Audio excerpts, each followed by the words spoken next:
l'église, ils en avaient une approche. Même si la tente l'intercédait en route, même si quoi que ce soit l'intercédait en route, il avait déjà la réunion. Et le sacrifice qu'il amenait identifiait l'adorateur. Et c'est là quand vous venez de telle manière, rien ne peut vous obstacler.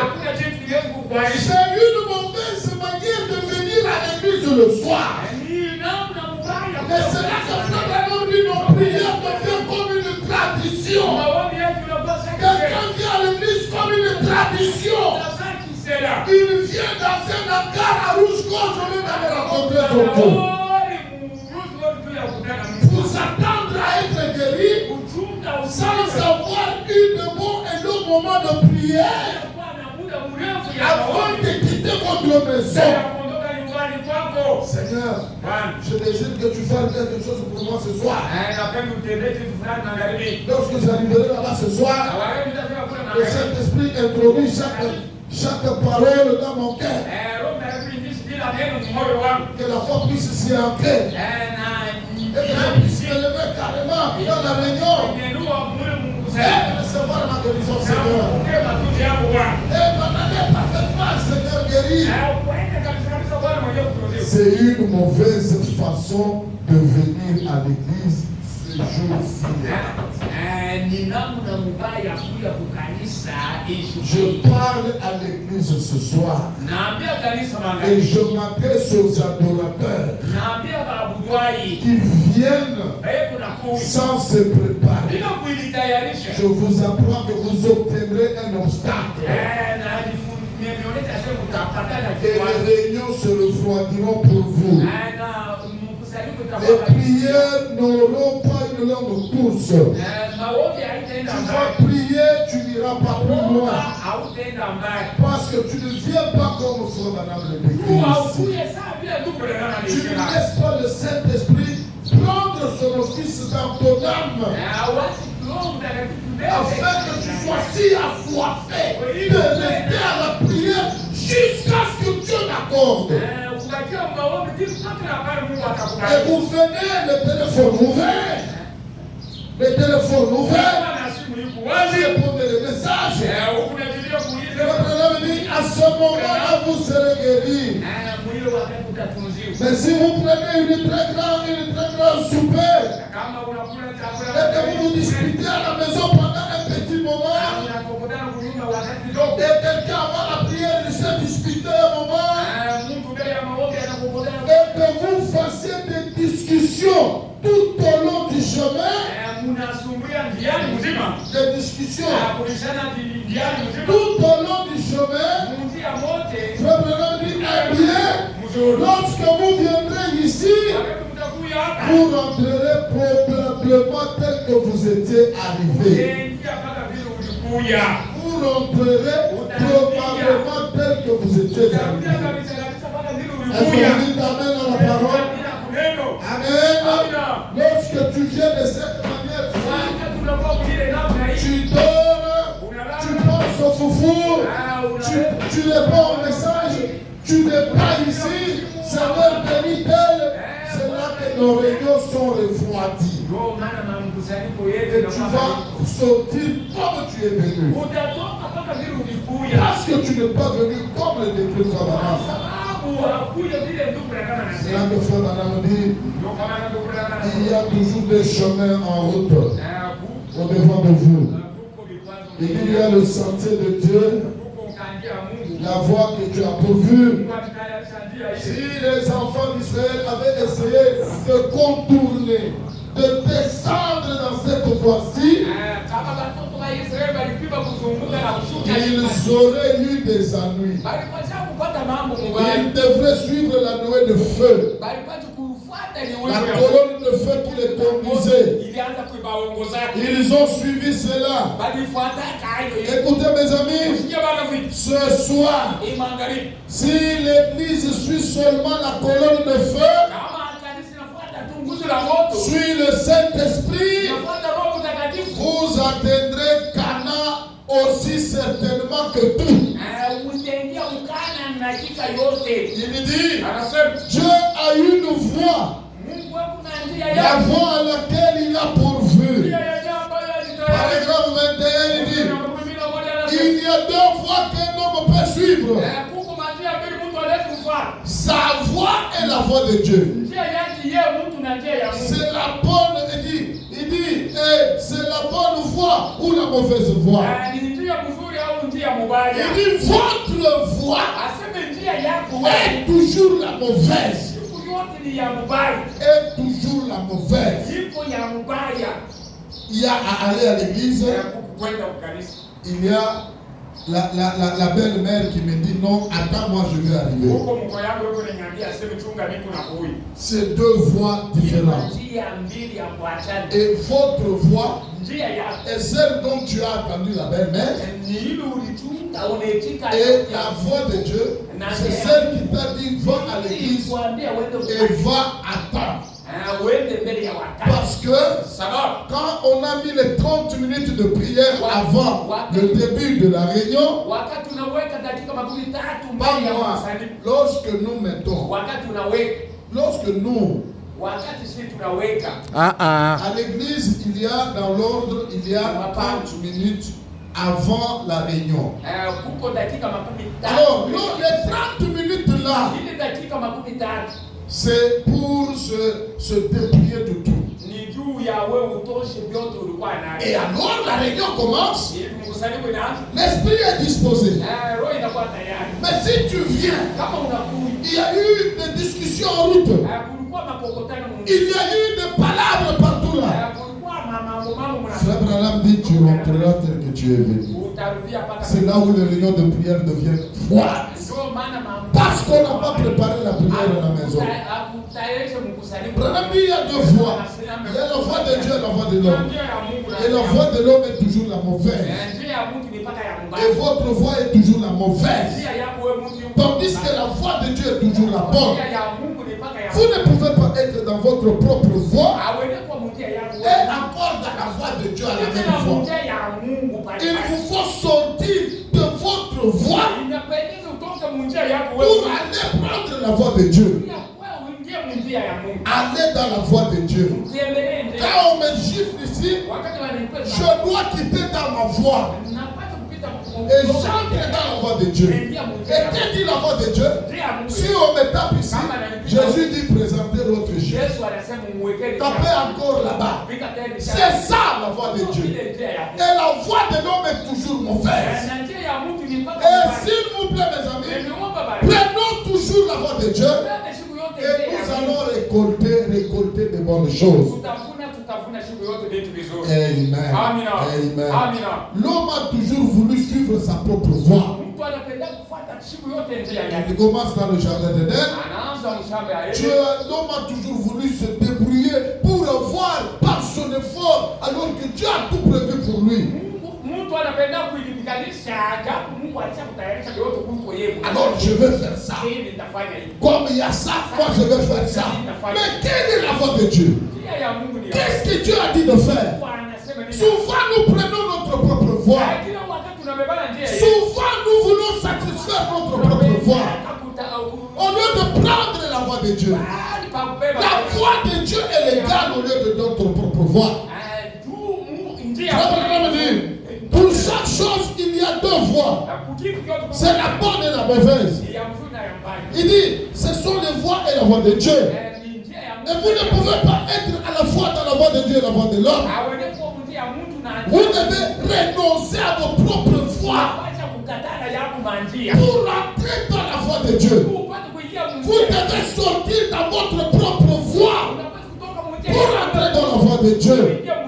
Car aussi longtemps que vous êtes dans votre propre voie, vous êtes en dehors de sa voie. Alors, abandonnez votre propre voie. Abandonnez vos pensées. Abandonnez tout. Et comptez sur une seule chose. C'est le récit du Seigneur. Vous êtes sûr dans le bon. Votre propre voie est la mauvaise.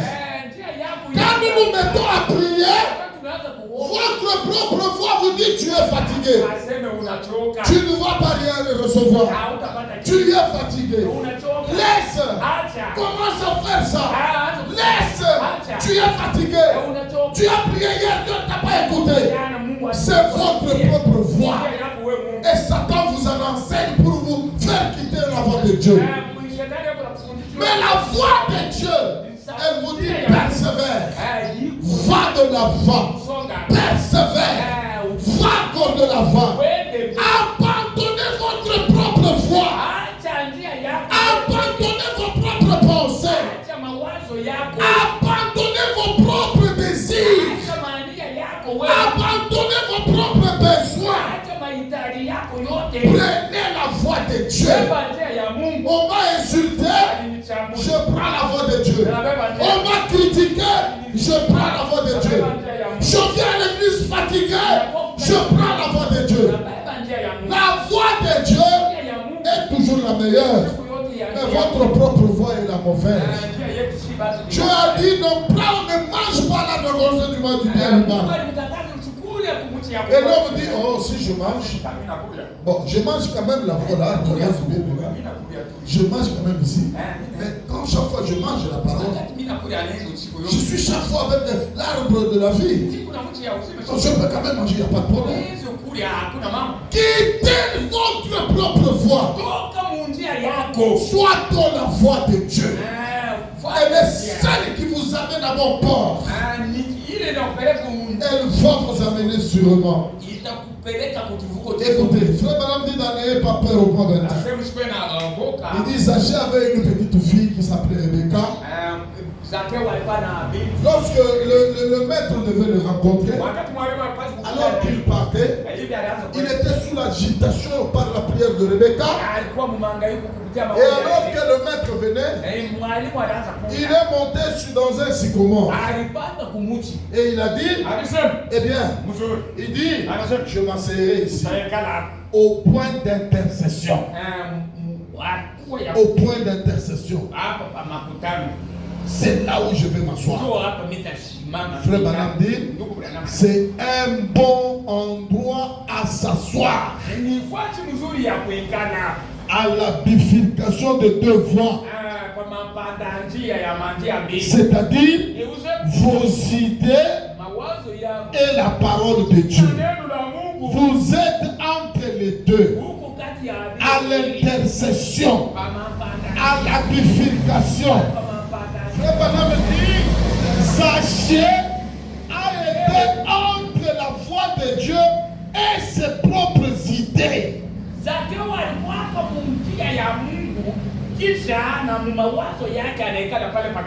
À l'intercession. Faites ce que Dieu vous dit de faire. Abandonnez vos pensées. Ôtez vos pensées au loin. Si Dieu a dit 30 minutes avant, n'ayez pas les pensées. Non, au lieu que j'arrive à temps, que je passe d'abord chez tel frère, je le prends, on va ensemble. Tu te retrouves, tu arrives ici en retard. Non, je vais d'abord laisser de prier. Je me repose, je vais continuer après. Non, tes propres voix, ne les mets pas à la purification de la voix de Dieu. Là où vos pensées et les pensées de Dieu se croisent. C'est un bon endroit pour rester jusqu'à quelques minutes pour décider de la voie à suivre à partir de là. Vos propres pensées et les pensées de Dieu. Ne les mélangez jamais. Mais soyez sur la voie de Dieu. Celui qui t'a créé, celui qui connaît que tu as des besoins, celui qui connaît que tu es fatigué, celui qui connaît que tu es fatigué, il t'a encore dit, viens à la prière. Celui qui sait que tu es fatigué, il t'a encore dit, dimanche, viens à l'église. Celui qui t'a encore vu fatigué, il te demande de faire la prière chaque soir avant de dormir. Il est le Dieu qui nous a donné sa foi. Il dit, si Israël suivait la colonne de feu partout où elle allait, il devait aller en Canaan sans difficulté. Et si l'Église suit cette colonne de feu, la parole de son jour, sans toutefois se mettre à la bifurcation, mais qu'il ne la suit pas sur pas, elle va être en Canaan sans difficulté. Elle va suivre et être en Canaan sans difficulté. C'est là où Genèse 31:9 parle. Il parle de l'homme de Jacob. Il était encore Jacob, il n'était pas Israël. Un célibataire de son nom. Dieu a pris à votre père son troupeau et me l'a donné. Au temps où le brebis est entré en chaleur, les brebis entraient en chaleur, je levai les yeux et je vis en songe que les boucs, ils couvraient les brebis qui étaient rayées. Ils couvraient les brebis qui étaient rayées, tachetées et marquées. Et l'ange de Dieu me dit en songe, Jacob. Je répondis, me voici. Il dit, lève les yeux et regarde. Tous les boucs qui couvrent les brebis sont rayés, tachetés et marqués. J'ai vu tout ce que te fait la panne. 13, écoutez. Je suis le Dieu de Bethel, où tu as un monument, où tu m'as fait un vœu. Maintenant, lève-toi, sors de ce pays et retourne au pays de ta naissance. Oh, j'ai médité là-bas. J'ai trouvé que c'est une grande prédication. Je suis le Dieu de Bethel, où tu y as un monument, où tu m'as fait un vœu. Maintenant, lève-toi, sors de ce pays, quitte tes dénominations, ôte-toi de ces histoires, parle de ce genre de décisions, ne reste pas dans cela, va, retourne dans le pays de ta naissance. Et vous savez, chacun de nous, il a été né dans le pays de sa naissance. C'est là que Frère Branham dit, nous retournerons de là où nous sommes venus. Il y a ceux qui sont venus de l'enfer, mais nous sommes venus du ciel. Nous retournerons dans le pays de naissance. Retourne dans le pays de naissance. Sors et quitte ce pays. Va où tu m'as fait un vœu. Car je suis le Dieu de Bethel. Là où tu as fait un monument. Là où tu m'as fait un vœu. Oh mon frère et ma soeur, est-ce que nous pouvons rentrer en arrière et voir les vœux qu'on avait fait à Dieu? Seigneur Jésus, je prierai plusieurs fois. Seigneur Dieu, je serai réellement quelqu'un de vrai croyant. Seigneur Dieu, je vais te servir. Si tu me donnes la bonne santé, si tu me gardes en vie, si tu guéris mon enfant, si tu guéris ma famille, si tu guéris mon grand frère, si tu guéris ceci et cela, si tu me soutiens, si mon enfant termine les études, si je suis en vie, si tu me donnes chaque repas chaque jour, si tu me donnes l'argent chaque jour, Seigneur, je te servirai. Je te servirai. Et Jacob était déjà parti. C'est comme nous sommes ce soir. La voix de Dieu crie sur vous. Elle dit, je suis le Dieu de Bethel, où tu as un monument, où tu m'as fait un vœu. Que chacun de nous se rappelle du vœu qu'il a fait à l'Éternel. Maintenant, lève-toi, va et retourne où tu m'as fait les vœux. Tu m'as dit que tu me servirais. Tu m'as dit que tu me suivrais. Tu m'as dit que tu vas suivre le chemin. Tu m'as dit que tu viendrais chaque jour quand les portes de l'église sont ouvertes. Tu m'as dit que tu visiterais les gens. Tu m'as dit que tu soutiendrais cette église. Si je te donne ça, tu m'as promis, tu m'as fait un vœu. Maintenant, moi, le Dieu de Bethel, je te demande, lève-toi, sors d'ici, retourne au pays de Bethel, au lieu de ta naissance, où tu fus né, où tu m'as promis. Et moi j'ai scellé ton cœur. Je suis le Dieu de Bethel. Lève-toi. Est-ce que quelqu'un peut se lever ce soir? Se lever afin de retourner à Bethel. Lui Dieu dit, je suis le Dieu de Bethel. Frère Branham dit, l'ange de l'Éternel, c'est l'Éternel lui-même.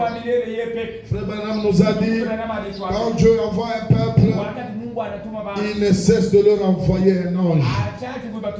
Et le surnaturel, il vient sur le naturel pour montrer des signes distinctifs afin que l'Éternel est avec nous. Il n'est pas un mythe, il n'est pas une histoire, il n'est pas une histoire, il n'est pas un mythe, mais il est une présence. Dieu nous dit ce soir, lève-toi, va à Bethel. Je suis le Dieu de Bethel. Oh, tu m'as érigé un monument. Retourne au pays, le pays de ta naissance. Retourne où tu m'as fait un vœu. Il n'y a pas de voix. Il y a une seule voix. Et la voix là, c'est la voix de Dieu. Quitte ta propre voix. Ne te mets pas sur l'intersection. Ne te mets pas sur l'intersection. Ne te mets pas sur l'intersection. Ne te mets pas. Mais sois sur la voie de Dieu. Marche dans la voie de Dieu. Si nous suivons l'éclairage ou la lumière, la colonne de feu. Parce que Dieu nous a dit, au temps du soir, la lumière paraîtra. Et cette lumière-là, c'est le message de l'heure. Nous mettons le pas où se trouve la parole. Nous marchons en conformité avec notre Dieu. Il est la lumière qui éclaire le chemin. Vous savez, mes amis, il y a des œuvres de la nuit. Et les œuvres de la nuit, ce sont les maladies. Ce sont les maladies dans toutes leurs formes. Mais nous pouvons nous rappeler d'une chose. Nous pouvons nous rappeler d'une chose. À la croix, Jésus a reçu 39 fouets. Cela représentait toutes les formes de maladies. Il a reçu notre jugement. Rappelez-vous, il y a l'autel de reins. C'est l'autel de jugement. Nos jugements, Dieu les a portés à la croix. Notre jugement, l'Éternel a porté cela à la croix. Et nous devons marcher maintenant. Marcher maintenant. Allant vers le temple. Et le temple c'est quoi? Le temple c'est à Bethel. Jésus-Christ lui-même, il est la maison qui devait être détruite en 3 jours. Et il devait le rebâtir. Il dit, nous entrons en Christ par un seul esprit. Oh Dieu, révèle-moi du costume spirituel. Cet habit de noces que je pénètre. C'est toi qui es le berger de la bergerie. C'est toi qui es à la porte de la bergerie. Tu y es la maison. Tu y es Bethel. Tu y es Jérusalem. Tu y es Bethel. Tu y es le pain de vie vivant. C'est toi que je viens suivre ici. Oh Dieu, je me lève ce soir et je retourne au pays de naissance. Je me lève ce soir et je viens où j'avais oint le monument, où je t'avais fait un vœu. Reçois-moi, Seigneur. Parle avec moi. Et nous allons prier. Frère Branham dit, réclame à grand cri ton besoin.